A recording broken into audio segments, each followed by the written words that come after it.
Hi అండి, welcome to అవిభవి channel. ఈరోజు మనం రొయ్యల వేపుడు ప్రాన్స్ ఫ్రై ఎలా తయారు చేసుకోవాలో చూద్దాం. ఇదైతే చాలా సింపుల్గా అయిపోతుందండి. టైం ఎక్కువైతే తీసుకోదు, టేస్ట్ కూడా చాలా బాగుంటుంది. ఈ రొయ్యల వేపుడు బిర్యానీలోకి, రసం అన్నంలోకి టేస్ట్ బాగుంటుందండి. నేనైతే ముందుగా 1/2 kg రొయ్యలు తీసుకొని శుభ్రంగా కడుక్కున్నాను. ఒక ప్యాన్ అయితే తీసుకొని స్టవ్ వెలిగించుకున్నానండి. అందులో రొయ్యలు అయితే వేసుకున్నాను. కొద్దిగా కల్లుప్పు, కొంచెం పసుపు అయితే వేసుకొని బాగా కలుపుకున్నానండి. వీటిని మనం ఉడికించుకుందాము. మనమైతే వాటర్ యాడ్ చేయాల్సిన అవసరం లేదండి. రొయ్యల్లోని వాటర్ ఉంటాయి, మనం ఉడికించేటప్పుడు వస్తాయి, సరిపోతాయి.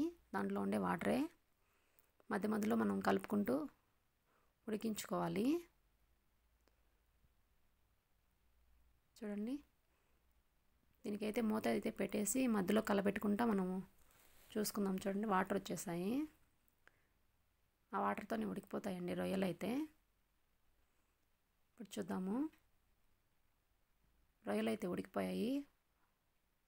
వీటన్నిటిని ఒక ప్లేట్లోకి అయితే తీసుకుందాము.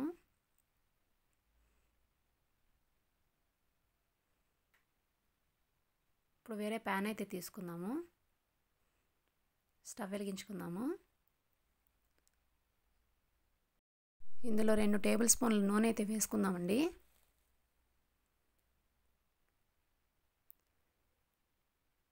ఈ నూనె వేడయ్యాక ఒక ఉల్లిపాయ సన్నగా తరిగి అయితే వేసుకున్నాను. ఇందులో కొద్దిగా కరివేపాకు కూడా వేసుకుందాము. వీటిని బాగా కలుపుకుందాము, వేయించుకుందాము.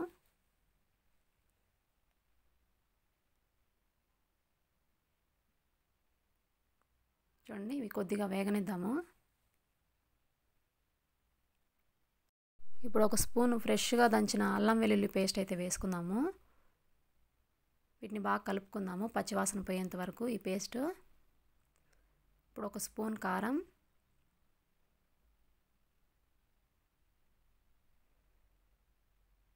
ఒక స్పూన్ ధనియాల పౌడరు, 1/2 స్పూన్ గరం మసాలా, వీటి మసాలాన్నిటిని లో ఫ్లేమ్లో పెట్టుకొని అయితే మనం కలుపుకోవాలండి, మాడిపోతాయి మసాలాలు.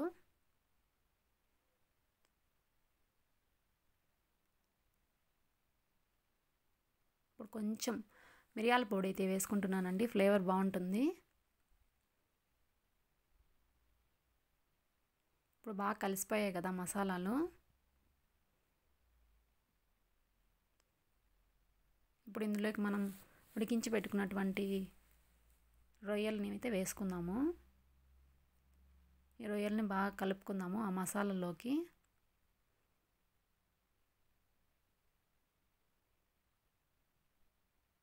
చూడండి, మనమైతే దీన్ని మూత పెట్టుకొని మధ్య మధ్యలో ఒక 3 minutes అలా ఆవిరి మీద అట్లా ఉడికించుకోవాలండి. మనం ఎక్స్ట్రా వాటర్ కానీ ఏం యాడ్ చేయాల్సిన అవసరం లేదు, ఆల్రెడీ ఉడికిపోయాయి కదా. ఒక 3 minutes అలా ఉంటే మసాలాలన్నీ బాగా పడతాయి రొయ్యలకైతే. చూడండి, ఇప్పుడు రొయ్యలు అయితే ఉడికిపోయాయి. ఇప్పుడు మనం కొంచెం కొత్తిమీర అయితే వేసుకుందాము. చాలా బాగుంటుందండి, ఒకసారి ట్రై చేసి చూడండి. టేస్టీ రొయ్యల వేపుడు ప్రాన్స్ ఫ్రై. మీకు ఈ వీడియో నచ్చినట్లయితే please like, share and subscribe to my channel. Thank you.